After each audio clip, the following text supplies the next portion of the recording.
everyone, welcome back to Rice Camera Action. I'm your host as always, Geoff Gaudet. Today I'm joined with a good friend of mine. Buddy, introduce yourself. Name's Tracy Scott. That's all I got. Tracy Scott. Okay, so I actually ran into Tracy a few years before COVID, right? That's true. Yeah, I was doing their comedy night. And You were kind of funny then. I was kind of funny at that time, but yeah, like, what do you do in South Korea? I'm a jazz pianist out here, bro. Yeah, how's that? And you're doing very well with that? It's on and off. I mean, COVID wasn't very nice to us. Yeah, but I mean, in general, to anybody. But yeah, but I'm seeing actually you're getting a lot of feedback with your jazz group. What's that? oh yeah, we got a really awesome jazz group with some really good people. Yeah. Called Gritty Kitty. Gritty Kitty? Funk, R&B, Cool. jazz. Cool. Maybe we have some hip hop. No. How many piece band is that? It's a 5-piece band, but there's about 8 members that rotated. Yeah. But the main members are me, of course, Yeah. and Amy Lee. Amy Lee. She's what does she play? She's the vocalist. Amy Lee. Amazing singer. Yeah. From LA. Uh-huh. Great singer. Yeah. Trumpets. Regular jazz band. And you're the keyboardist, right? And the keyboardist. Yeah. So And the keytar player as well. The guitar player. Oh, not the guitar player. Keytar. Oh, keytar. Oh, that 80s thing. Oh yeah. Oh. Technically, just the synthesizer you're holding. I thought those went like extinct in like 1993. Oh, they're making a comeback, bro. Like most really? things. Okay. Is that yeah? So, how often is your Gritty Kitty playing? We took a break last month because some members went to vacation, but Yeah. on the typical months, we play a week. Yeah. Just 2-3 times a week. Yeah. Do you like collaborate? Like it sounds like a foreign band, right? Right. But are you able like to collaborate with other Korean like jazz bands in the night? I mean, we had some people sit in, but we don't really collaborate. Yeah. As much as I would like. Or like is there like feedback from other like jazz bands, or do they recognize like your talent? Yeah, of course. I mean, we got people who sit down and they love our music, but I'll just be honest. A lot of it's not just Korea, but Yeah. it's just in general. Other bands don't listen to other bands. Oh, really? It's just in general. Yeah. Well, I work as a comedian too. That's how you got to know me. You've done a couple stand-up sets too. I've tried. You've tried. You got a couple giggles. I think someone snorted. Yeah. Yeah. But with the Gritty Kitty, do you have guys have plans to probably travel outside of South Korea? A lot of members are kind of locked here in Yeah. some way, either visa-wise or work-wise, so we can't really. Or like a tour or some shit. We couldn't literally leave Korea, but we could tour Korea, in April or May. I forget exactly. Okay, yeah. Right now we're at the start of March. Yeah. We're gonna go. We'll be young at a resort for a while. Yeah. There's Jeju. Yeah. On the horizon. Jeju or Jeju? Sorry, Jeju. Jeju. But to outside of Korea, no. No. I was on tour before. Okay. I met these. Oh well, no, I take that back. I started Gritty Kitty like in 2015, and then I had to. I joined the company for a bit, and then I toured for a while. Vietnam, Singapore. Oh, so yeah, you're kind of like established at least, yeah. Yeah, I suppose. Well, like we're in Korea, like the jazz like pianist is not as popular because everyone here is like study like the classical and all that stuff. True. So do you think it's like the creative aspect of like Korean pianists or musicians like with jazz just drifting is good or not? Don't get the question. You're asking. Well, like Korean so, like, like Korean. Good or? Well, yeah, okay, yeah. It's like Korean musicians, they're all about theory, right? Because it's been like shoved down their throat since they're a kid. But I guess are they good at like composing? Some of the, at least in Korea-wise, I met some really excellent jazz musicians. Okay. Piano, saxophone, vocalist-wise. Yeah.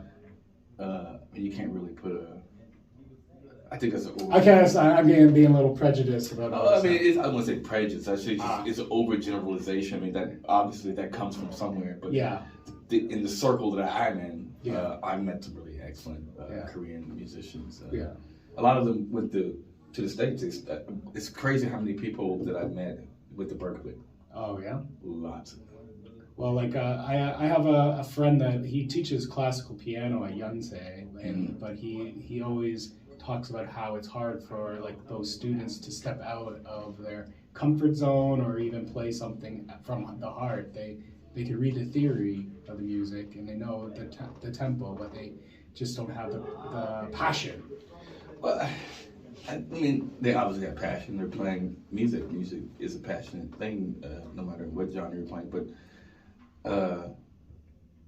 I think it's yeah. I mean, I started off as a classical player, so yeah. Okay. So I do get it.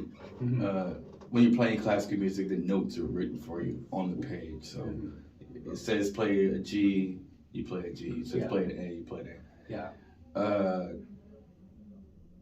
Well, I can understand where it's hard to what's the word I'm looking for? Get out of that box, that square that you're in. Repetition or whatever. Well, I mean, I don't know. I don't know how to explain it very well, but yeah, but that's just not with Koreans. That's just with anybody who's played. I mean, can a guy who plays rock and roll his whole life play classical music or play jazz music? Probably not. Well, yeah, like I know nothing about music, so I'm gonna learn everything from you. Like, there's like the rockabilly piano music. Like where do you learn that from?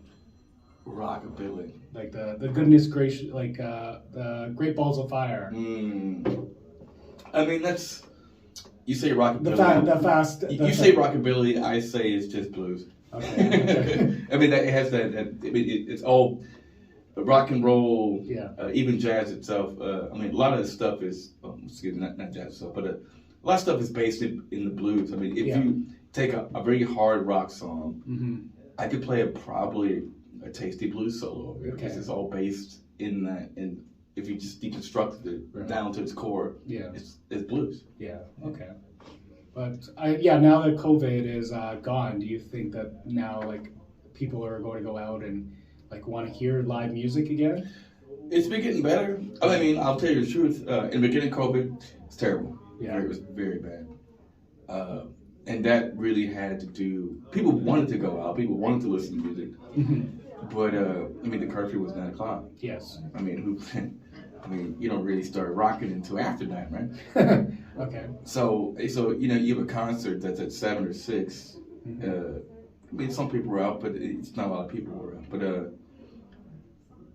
I think, at least for foreigner-wise, I can only talk about foreigner-wise. Yeah. A lot of people got used to hanging out in the day. So a lot of my friends would go out at, 1 p.m. on a Saturday and then drink until 9 p.m. when they had to go home. Yes. And even though COVID's over, they kind of got used to that. Oh, so a lot of people are still day drinking. It's still day. Well, I mean, because it's good and bad because you're day drinking like an imbecile, but then you have your whole day the next day because you're gonna wake up at a decent normal time on the Sunday, right? Yeah. But getting back to your question, are people coming out to see the shows? Yeah, we typically had fully booked shows. Well, like, tell me about your last show then. Okay, I guess that's what I should say. Well, my last show, official show, it was a private jazz gig for this. You give me information on that. It was just a private little thing in Cheonggi-dong called MU Art. Rich Korean benefactor had a birthday party for his friends, and they all came there. And corporate party or some shit. Yeah, I mean, so it was invite only. Yeah. But I mean, it was fun. Yeah. I liked it. Yeah. But that was my last official one. The big one I did that was like before my vocalist went back to the States for vacation. The Gatsby party at the floating island. Oh, yeah. I think I know a little bit about that. Yeah. That was cool. Yeah. Hundreds of people were there. It was cool. Fuck, I wish I could get those kind of turnouts for comedy. Yeah. Oh man, it's even now. I mean, they didn't come to see me. Oh no, but it's like you were playing a solo, or is the Gritty Kitty, man? It wasn't Gritty Kitty. It was like a mix of Gritty Kitty and some other people. Okay, yeah. So. Yeah. But I think one of the drag queen teams were there too. Oh, cool ass. Yeah, but it's, I can't get that kind of crowds at my comedy shows. Like, I mean, that's the exception to the rule. I mean, okay, when I was a military musician, I had like thousands of. I think the most I've ever played for was. Let's see, I was in China. It had to be at least 20,000 people in the stands. Yeah. But there's like for Korea, like even with music, it's well, you have your singer, so the lyrics are in English or Korean. We typically sing in English because that's where a lot of the jazz songs are at. Sure, yeah. Even the blues songs are in a lot of the funk. Yeah. But we try to give it a good mix and mix in some Korean stuff. I just feel like, I mean, I always, when I have questions about this, I always go to my vocalist for the answer because she's Korean and she's spent a lot of time in America, so she knows the culture a lot better than I do. Yeah, like your interpreter, but you also have promotion, and that's the fucking hard thing I'm finding for myself. Like, well, I mean, I think sometimes people don't know what they want until you give it to them. Yeah. So you show up in like a comedy show. I remember, so that troupe, the comedy troupe, I forget the name of the improv group. It's SCI, Seoul City Improv, or Jam Improv? The black shirt or the blue shirt? I don't remember. This was years ago. Oh, probably the black shirt, Seoul City, SCI. It's like 2012 or something. Yeah. So I was at home day at this this place called Freebird. Okay, yeah. And so it was all these rock bands, blues bands, and I was one of those bands. I was in a different band called Blue Biscuit, great group. Okay. And in the midst of all of that, they brought a improv group there. Sure. And it was crazy. Like, again, you don't know what they want until you give it to them. So I'm like, I just grabbed my beer like, this is gonna bomb. And they literally stole the show. They literally were the best thing that night. They were so awesome. They're hilarious. They were funny, and just overshadowed, just crushed any band that could come before them or after. It was just great.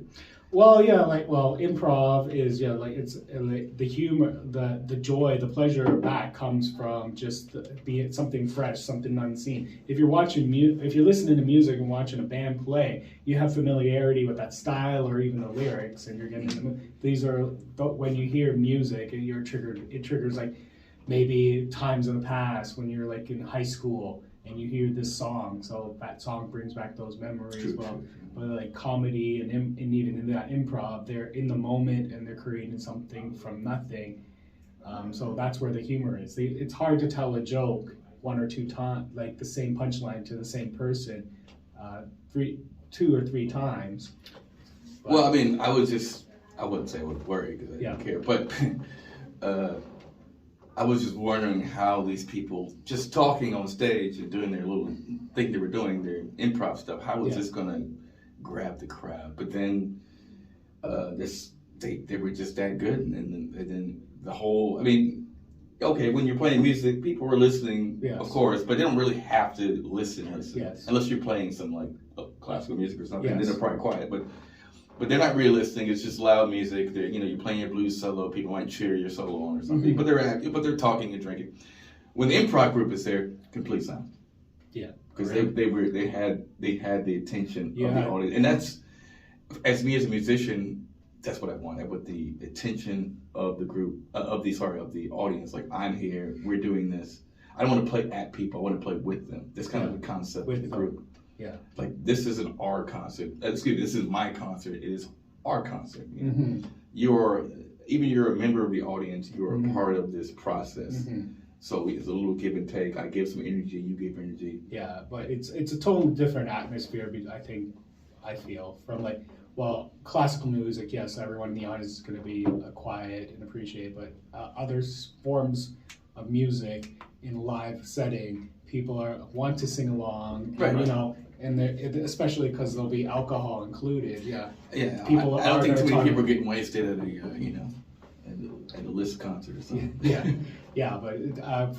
But for comedy too, you have to grab the audience attention. Make sure that they're quiet, because you know, the body movement and like even some of the delivery is part of the joke, is part of the chemistry of that performance. I remember when I did do comedy, I think you were there. Yeah.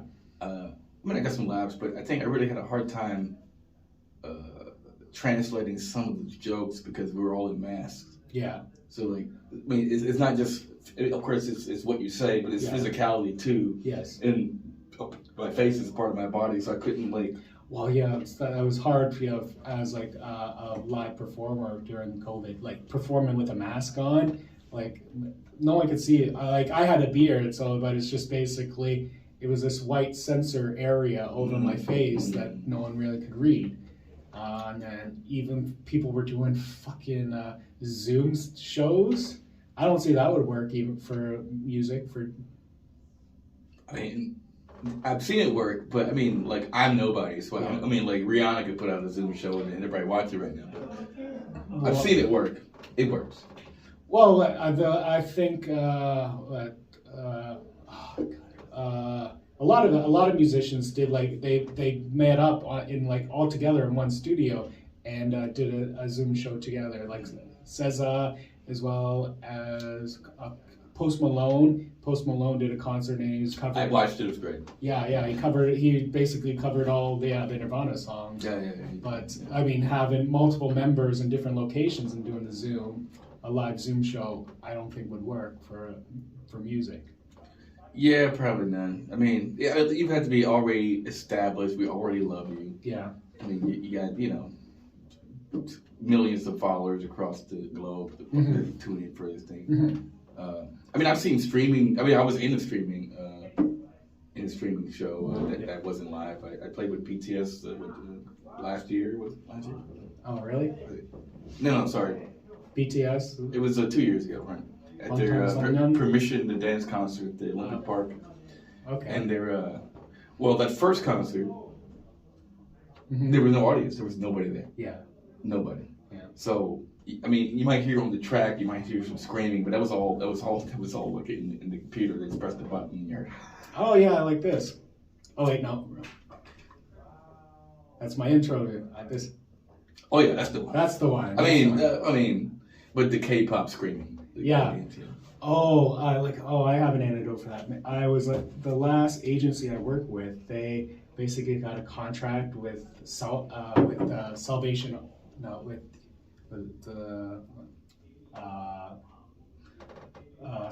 Army. Yeah, Salvation Army. And I'm trying to remember it in Korean, but basically Salvation Army tried to do they tried to create a Bitcoin over COVID. Nice. And called Cushion, and they got all these K-pop stars to do live music to for people then to pay for the Cushion to bring up the price of this cryptocurrency. But they had like a live show in the studio, but in the studio they just had the musicians, but in the lobby they had all these screaming K-pop stars. And there was like the final band, I think it was like 12 or 11 or something, 12, and like they got the fans saw that these 5 K-pop stars were getting on the stage, and they tried to rush through the doors into the studio. And I saw all these Korean security guards just like straight arming 17-year-old girls, throwing them down to the ground, pushing like trying to close the door on their arms. I'm sure like someone got their arm broken. But it was just chaotic. The next time I went to their next, I had to work at the next live broadcast of them. And basically they had to go into a far out studio in Paju where no one... I know exactly where the studio is. I've worked there quite often. Yeah. So they film a lot of things, I think. Yeah, the original concert, they tried to film like just inside the Seoul at I think the NBC studio near the Walker Hill, but then that was just such a train wreck that they had to actually go and film. They had to find like this reclusive studio, drive like an hour outside of Seoul, just to have all the stars perform live music. I mean, that place is made for that. Yeah. They film a lot of commercials there. They film a lot of TV there. I've filmed there several times. Yeah. I like that place. It's out. Like, I actually filmed there during COVID. Actually. Well, yeah, like it's what people don't understand. Like now with all the popularity of BTS and even the Parasite movie, all this, the Parasite movie. I was just telling you while we were walking here. I haven't watched it yet. Great film. But that it's about the shitty apartment in Seoul. But 90% of that movie is CGI. And they actually filmed it in a studio in Daegu, about 3 hours from here. Because everything can't, if there's a Seoul scene, they can't film anything in Seoul because all the fans will just crowd the film site, and like they won't be able to get through in and out to comfort. I didn't know that fact. Yeah. I mean, I've only seen the film once, but yeah. I didn't know all that background. Well, yeah, like now, like when I go to shoot on a site, they have in the background they have a green screen and a blue screen, and they just have basically they might have an artificial subway car or a train station or an apartment. I have a movie coming out at the end of yeah. It was like in a Russian bar. It was in they built a fake Russian bar. Probably cost them like 30 grand to build this, and it was in the same studio as the Parasite movie. But everything, it was just in a green screen studio, and they just built, and then they built basically a bar inside of the studio. Must be great. Yeah.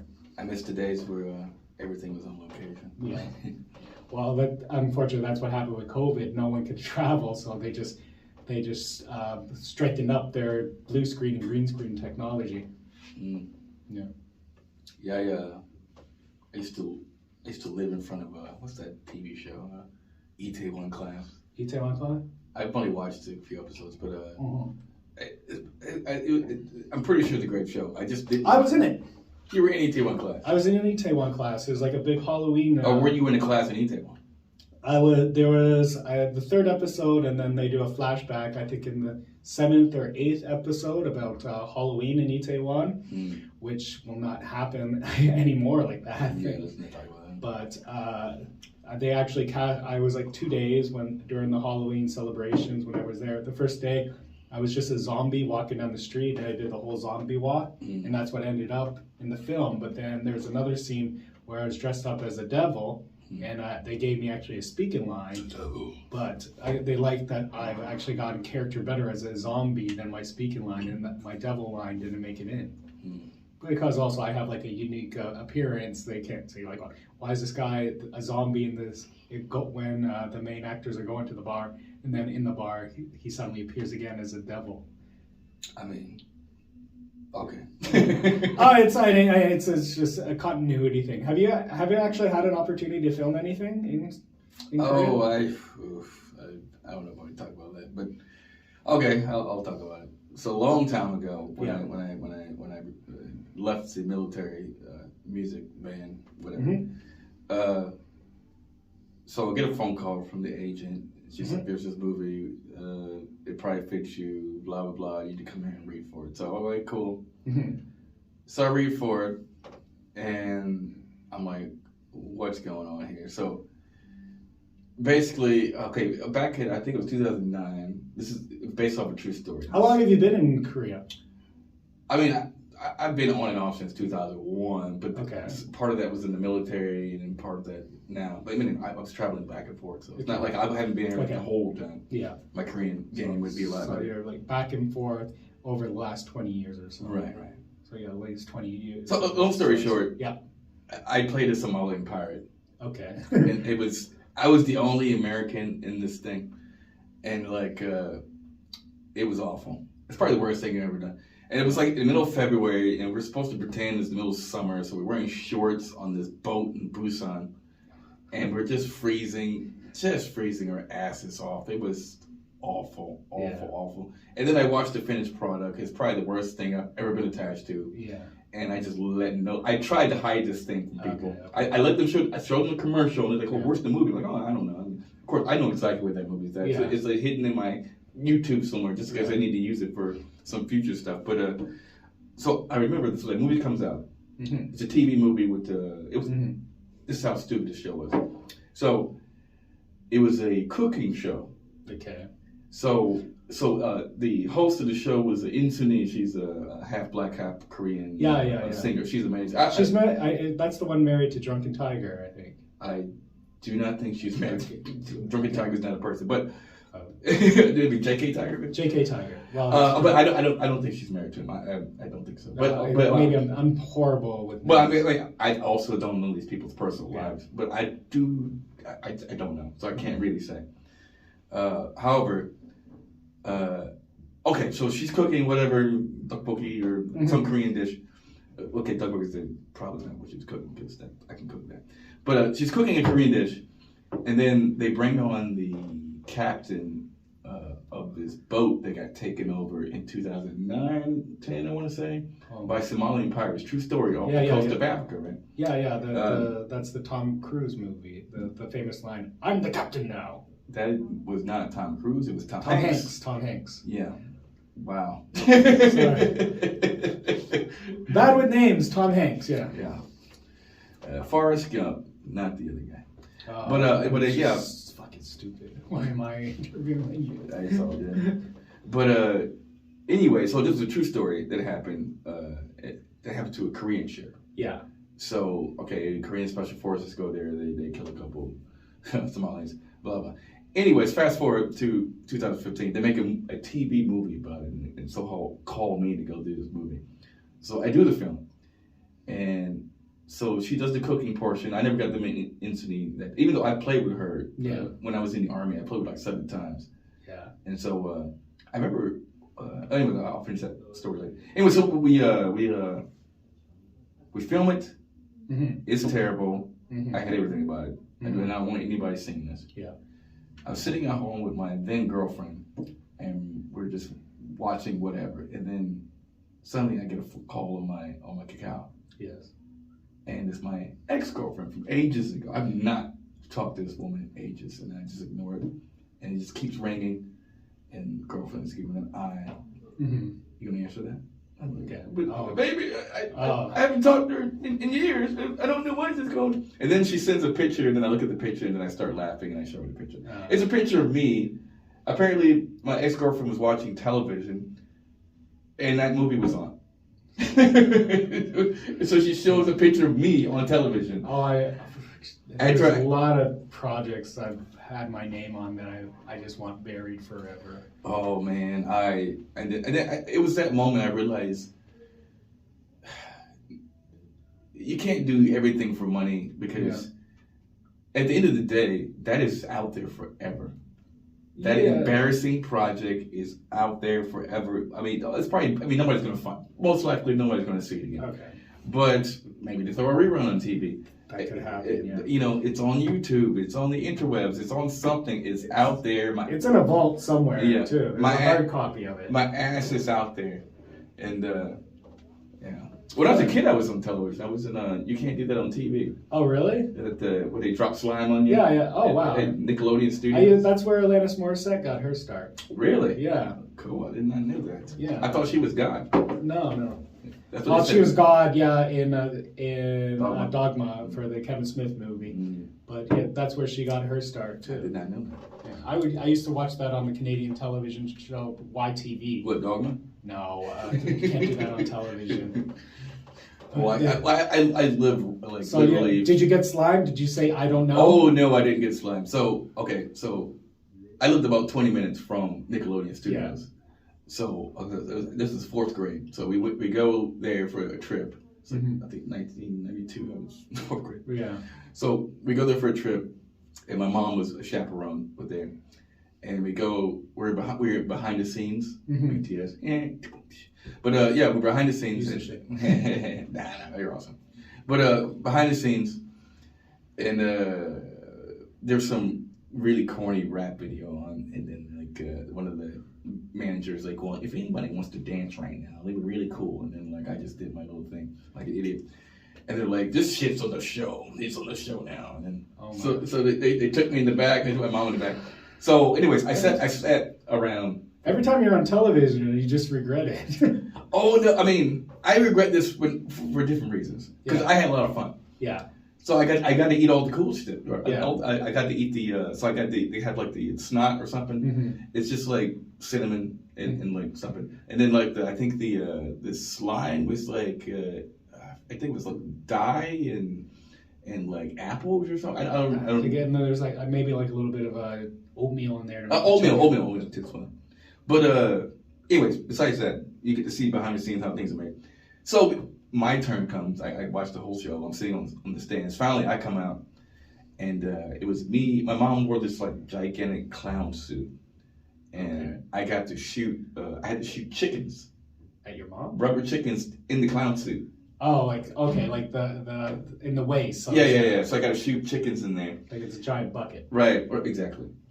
Yeah, bucket of KFC. Yeah, but the double down sandwich. But yeah, but so my. They have the triple down. I saw that today. Oh, Jesus Christ. Americans just want to die early. No, in Korea. Oh, do they? Yeah, that just came out today. It's thigh, and then the middle is breast, some bacon, some cheese, and then the bottom bun is another piece of fried thigh. Oh, boy. And, you know, Matt, you wouldn't believe that Korea has such a high rate of diabetes. No. With all the shit that they eat. You would think.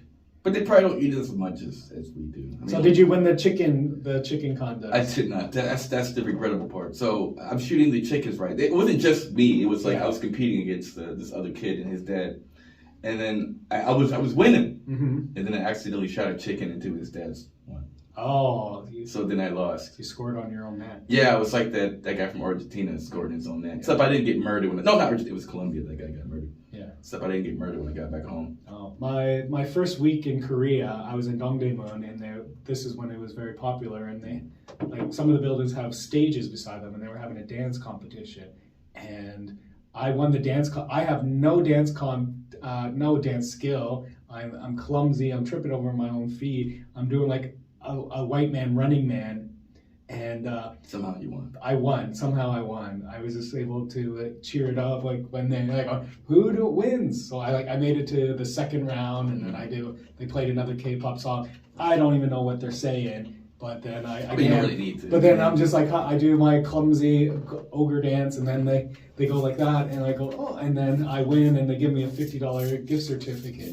Nice. I mean, do any like these Koreans that hang out at hip hop clubs know what the rap songs that these guys from the States are singing? Probably not. Oh. I was talking to my friends like, do you realize he's talking about slapping bitches and getting the money? And they're like, well, I just like the beat. I remember like in the 2010s, I would go to the Hongdae club, and like whenever like the top 30 like an American music, like Old Town Road, like someone would request Old Town Road, and then like when the last song stopped, everyone would clear the dance floor, and then Old Town Road, and then everyone would get in their spot, like a spot on the dance floor. It was like coordinated dance, basically. Yeah, the line dancing. Yeah, the line dance, but they like other songs like that too.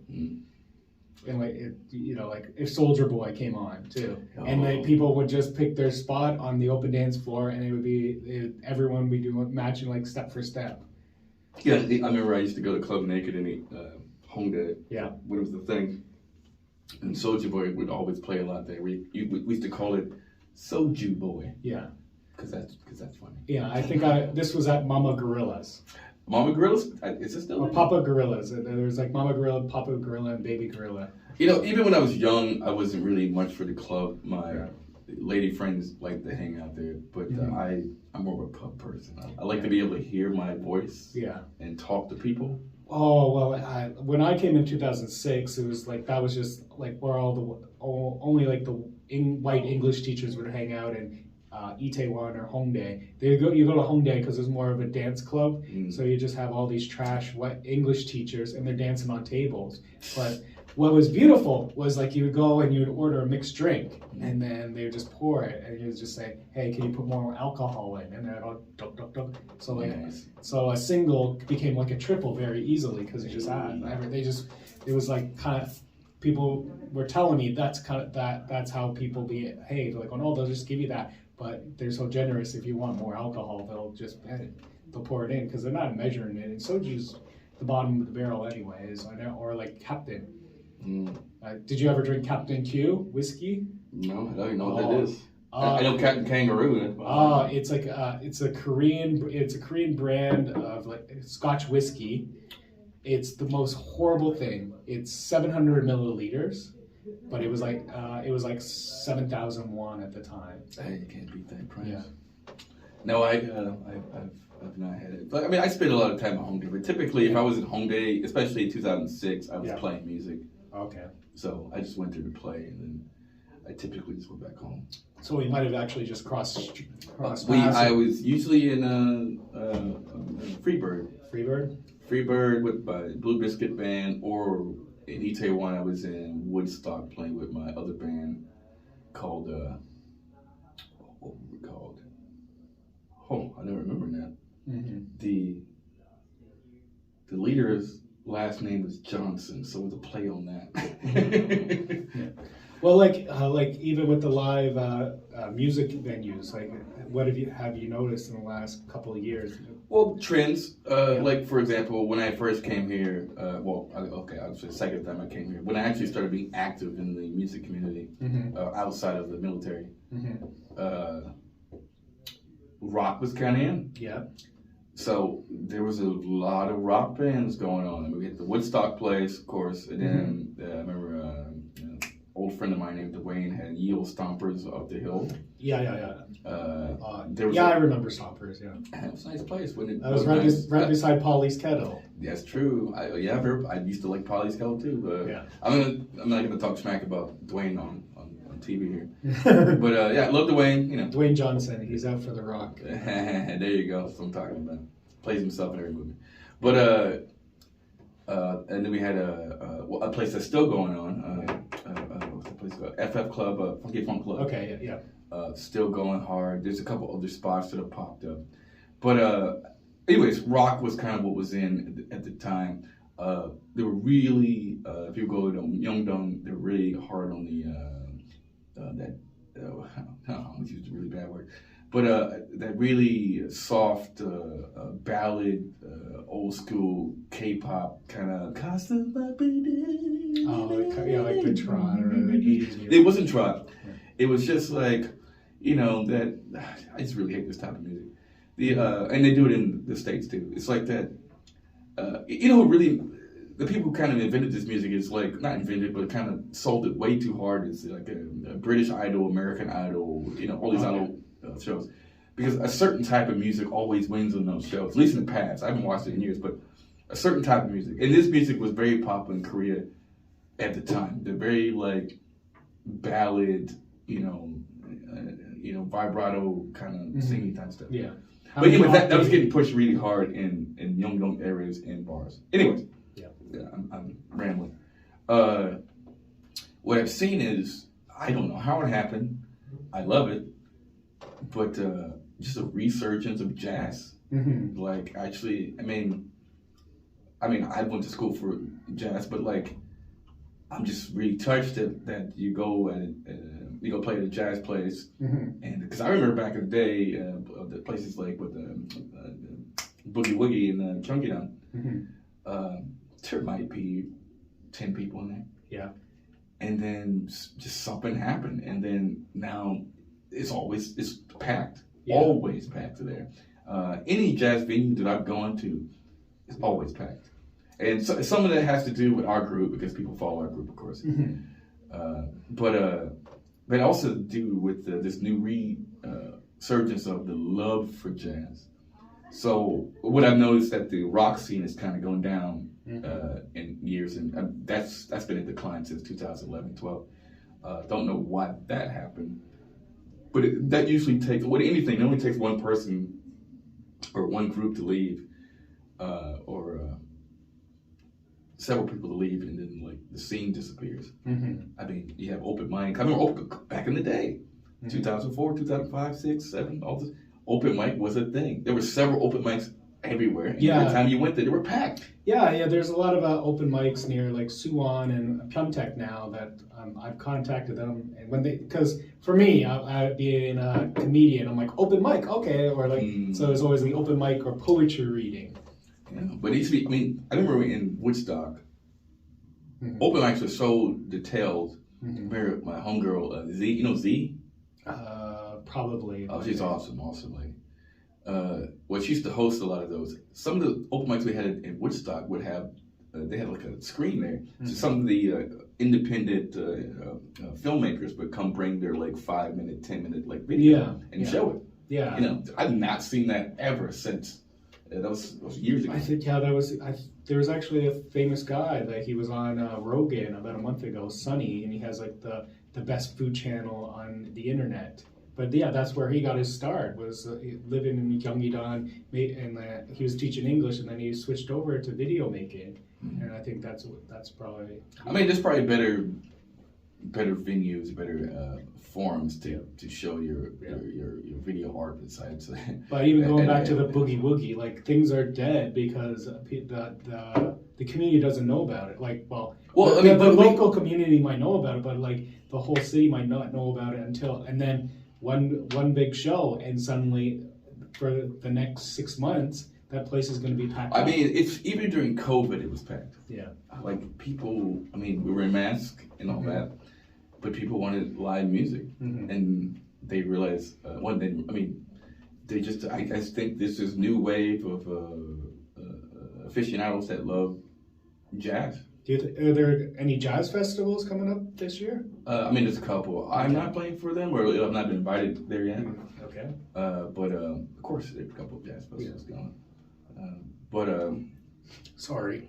Yes, you hurt my feelings on that one. I heard your feelings. Didn't get invited. Yeah. Don't worry, I'm not getting invited to my stuff, but yeah, like I'm starting to produce, and it's hard as. Well, yeah, everything's hard in the beginning. Yeah. Okay. Well, thank you very much, Tracy. Do you want to plug any social media stuff? Sure, I like that. If you'd like to follow our group, it's Gritty Kitty Seoul on Instagram. Follow us. We play at least 3 times a week. We're in Seoul, we're in Busan, we're in Daegu, we're in Jeju, we're in Busan, we're all over Korea. Yeah. If you follow us, you'll find out where we're playing, and when we're playing, we play funk, jazz. Yeah. We played collectively. In the group, we played for I played for the Korean president. I played for Insuni, Psy, BTS, blah blah blah blah blah blah. Yeah, no, and I've hung out with some of you guys too after a show. So yeah, if you do go out to a show, stick around and get to know them better. You know, I used to not do that. You know, I used to just play the show, go home. Okay, I'm out of energy. I got in trouble for it too, because like I remember John Wade, great guy, played bass in the band. Yeah, I think he's still around in Kenny. I don't think he plays anymore. But I would play in Blue Biscuit, and then I would just have my little drink, and then I would just leave. Okay. And then one day he just stopped me and was like, "Where the fuck are you going?" Oh. It's like somewhere else. And it's like, dude, we've been playing together for like 3 months, and you never hang out with the band. And it's like, I didn't really think about it, you know. Like, how are we supposed to like be a tight group if we don't? Yeah, camaraderie. Yeah, if we don't hang out and drink and make trouble with each other. I'm like, I guess you get it. And ever since then, I stick around for at least a little bit. Okay, well, that's good. You've learned your lesson. All right. Well, thanks everyone for tuning in once again to Rise Camera Action. I'm Geoff, joined with Tracy Scott. Thanks for having me. All right. Peace out.